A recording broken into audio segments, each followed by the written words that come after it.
Amigos, estamos ya con María Cecilia Villegas. Ella es una abogada que tiene 2 maestrías en políticas públicas y hemos querido invitarla para conversar justamente sobre qué fue lo que ocurrió en realidad con el tema de las esterilizaciones forzadas que están en la campaña también presente. María Cecilia, buenas noches, gracias por acompañarnos en Redes y Poder. Hola Alfonso, buenas noches. Quisiera ir al grano, porque aquí existe una denuncia pública hecha políticamente en el sentido de que, en efecto, hubo una política de Estado del gobierno de Alberto Fujimori dirigida contra las mujeres para esterilizarlas forzadamente. ¿Esto es cierto? Y en todo caso, ¿en qué consiste este hecho? Bueno, yo lo que te puedo contar es la evidencia. Yo he investigado el programa de salud reproductiva y planificación familiar durante 2 años, mientras estudiaba la maestría de políticas públicas en los Estados Unidos. El programa se diseña luego de que Fujimori viajara a la conferencia de El Cairo en 1994 y a la conferencia de mujeres en Beijing. Fujimori viaja como presidente y viaja acompañado de las ONGs feministas, ¿no? Porque Fujimori tenía una agenda de género. Él creía que las mujeres necesitaban tener el control sobre su cuerpo y sobre su vida. Porque además los organismos internacionales sostienen que ninguna mujer puede efectivamente salir de la pobreza si ella tiene 7 hijos de los cuales ocuparse, ¿no es cierto? Además, es importante considerar cuáles eran los indicadores en esa época. En el año 1993, por ejemplo, murieron 1.670 mujeres por causas relacionadas al embarazo y al parto. Esto es, una madre moría cada 5 horas en el Perú. Estas son cifras absolutamente inaceptables, ¿no? La mortalidad materna alcanzaba a 185 por 100.000 nacimientos. ¿En otros países? Por ejemplo, al día de hoy Chile está alrededor de 17 muertes maternas. 185 por 1000. 185 por 100.000. Por 100.000. ¿No? Pero sin embargo, había una discrepancia en cuanto a regiones. Si 185 era el promedio nacional, en Ayacucho morían 1.039 mujeres, ¿no? Entonces, ¿qué es lo que hace el programa? El programa busca llevar servicios de salud a aquellas mujeres que no tenían acceso a los servicios de salud. Entonces, llega a la sierra, llega a la selva, ¿no? Y llega sobre todo a las zonas rurales, que es donde los indicadores se diferencian más de las zonas urbanas. ¿Por qué?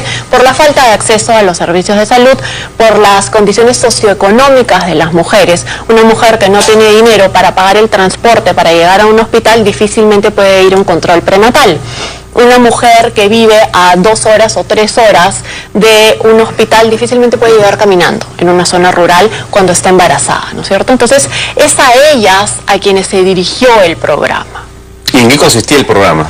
El programa se llamó el Programa de Salud Reproductiva y Planificación Familiar.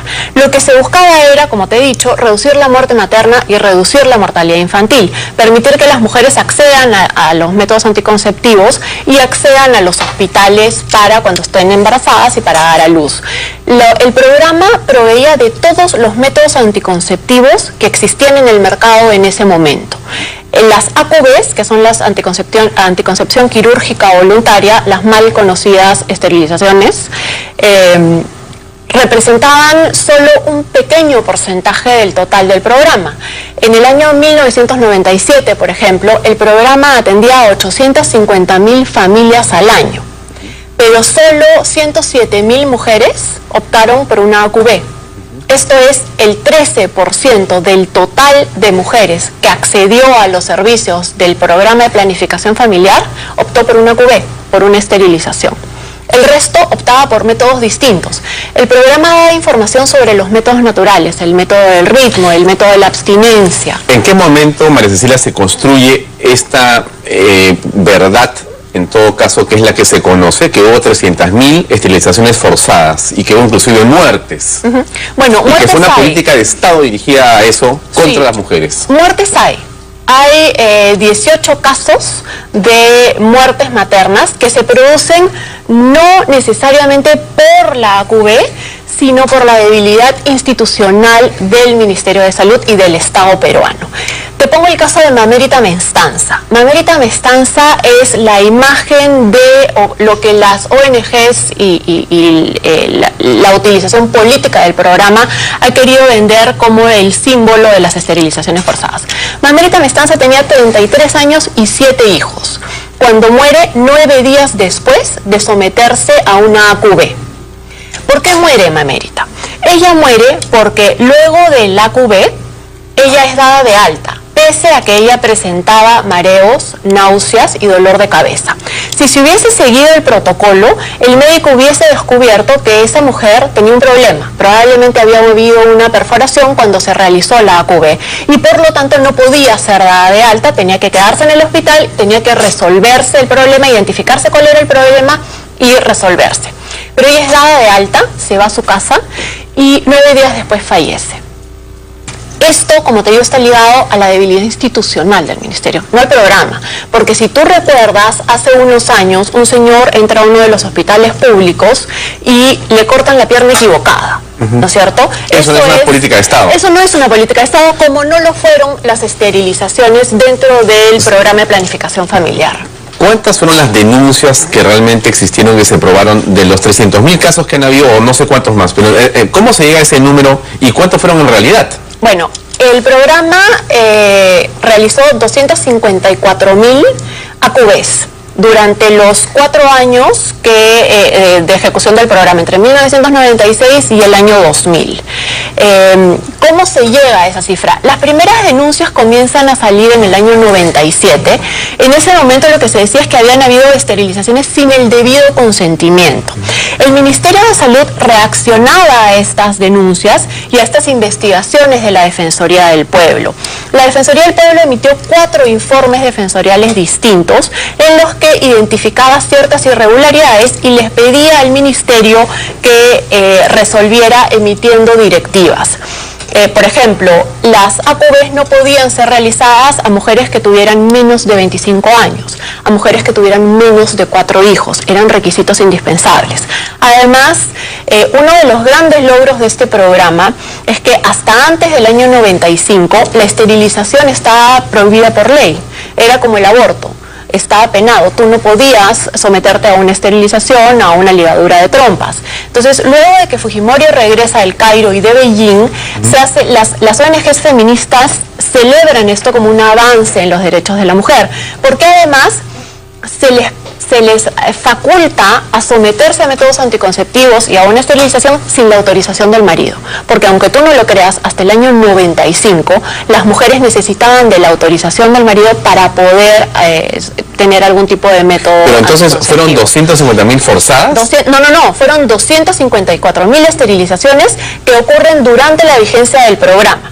Cuando comienza estas denuncias y entra la Defensoría en el informe defensorial 69, por ejemplo, recoge 773 quejas. Pero solo de esas 773, solo 35 están relacionadas con las AQV. El resto son porque falla de método anticonceptivo, porque el médico estaba borracho cuando hizo la atención, etcétera. Distintas quejas. Y al final, ¿cuántas solo 35 fueron AQVs a la Fiscalía? No tengo el número exacto de cuántas fueron a la Fiscalía, pero lo que sí te puedo decir es que uno de los grandes problemas y que origina este mito es que durante los años 90 no se permitió el acceso a la justicia de estas mujeres. Por ejemplo, en el caso de Mamérita, se presenta la denuncia fiscal, se abre proceso en primera instancia se dice que no hay responsabilidad y el juez de segunda instancia confirma la no responsabilidad. En estos casos, la responsabilidad es personalísima del médico. El médico en su quirófano, con su enfermera y con su anestesista, es quien decide realizar una operación sin el consentimiento de la paciente. Nadie puede obligar al médico a operar sin consentimiento. Y eso es lo que encontró el fiscal cuando decide archivar la 5ª investigación que se realiza y la archiva el año 2014, ¿no? Es importante considerar qué es lo que sucede luego de que se cancele el programa. En el gobierno de Toledo hay denuncias de 26 casos de esterilizaciones sin consentimiento, lo que te lleva, y esto sucede una vez que ya estaba cancelado el programa, lo que te dice que esto es una debilidad institucional del Ministerio de Salud, que esto no está relacionado con un programa determinado, sino está relacionado con el actuar de médicos irresponsables que deciden que ellos pueden disponer del cuerpo de la mujer como mejor les parezca. Finalmente, ¿cuántas denuncias hubo? Porque tú me las de 26 en el Toledo. Finalmente, si se suman, ¿cuántas son? ¿Sabes? Entre el 96 y el 2000, la Defensoría del Pueblo ha documentado 150 casos. No entiendo, de los 300.000 hay 150 casos documentados. Hay 150 casos documentados, porque muchas de las denuncias no estaban fundamentadas, ¿no es cierto? Porque no basta con que yo diga esto sucedió, yo tengo que demostrar que efectivamente esto es lo que ha sucedido. ¿No? Bueno, María Cecilia, qué pena tener que terminar esta entrevista, pero el tiempo lamentablemente nos ganó.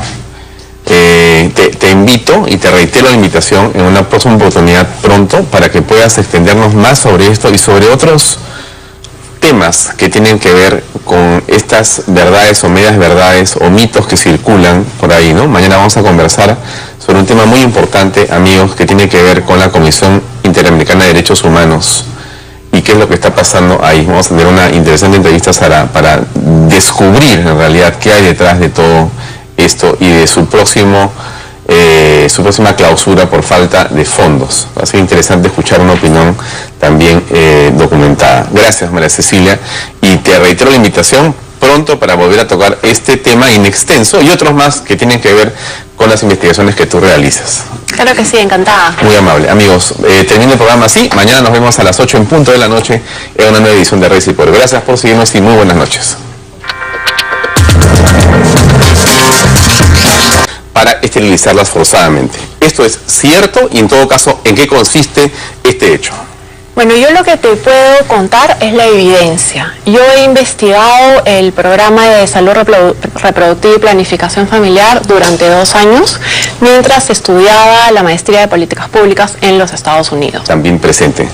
María Cecilia, buenas noches. Gracias por acompañarnos en Redes y Poder. Hola, Alfonso, buenas noches.